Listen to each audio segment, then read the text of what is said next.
Fashion প্রেমীদের জন্য নিয়ে এলাম দারুণ সুখবর। আমাদের সব ধরনের ট্রেন্ডি প্যান্টে চলছে বিশাল stock clearance offer. Baggy, leg with fish cut, সব ডিজাইন, সব কালার, সব কালেকশনে থাকছে আকর্ষণীয় ছাড়। যারা অনেক দিন ধরে সুন্দর, স্টাইলিশ আর কমফোর্টেবল প্যান্ট খুঁজছিলেন, তাদের জন্য এটা একদম পারফেক্ট সুযোগ।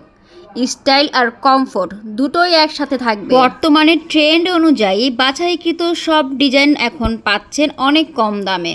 কেন আমাদের প্যান্টগুলো এত জনপ্রিয়? কারণ আমরা সবসময় চেষ্টা করি এমন কিছু কালেকশন আনতে যেগুলো দেখতে স্টাইলিশ হওয়ার পাশাপাশি পরতেও অনেক আরামদায়ক হয়। প্রিমিয়াম কোয়ালিটির ফ্যাব্রিক, ট্রেন্ডি ও ইউনিক ডিজাইন, আরামদায়ক ফিটিং, লং লাস্টিং কালার ও স্টিচিং, রেগুলার ইউজ থেকে শুরু করে আড্ডা, ঘুরোঘুরি সব জায়গার জন্য পারফেক্ট। প্রতিটা কালার 1-2 পিস করে আছে। যার যেটা পছন্দ হবে দ্রুত স্ক্রিনশট দিয়ে আমাদের পেজে অ্যাড্রেস অ্যান্ড ফোন নাম্বার সহ অর্ডারটা করে দিতে হবে। সাথে ওয়েস্ট সাইজটা মেনশন করে দিতে হবে। সীমিত সময়ের জন্য এই অফার চলবে। স্টক শেষ হলেই অফারও শেষ হয়ে যাবে। যারা ঢাকা থেকে নেবেন ডেলিভারি চার্জ 80 টাকা, যারা ঢাকার বাইরে থেকে নেবেন তাদের জন্য ডেলিভারি চার্জ 150 টাকা। 150 টাকা বিকাশ করে অর্ডার কনফার্ম করতে হবে।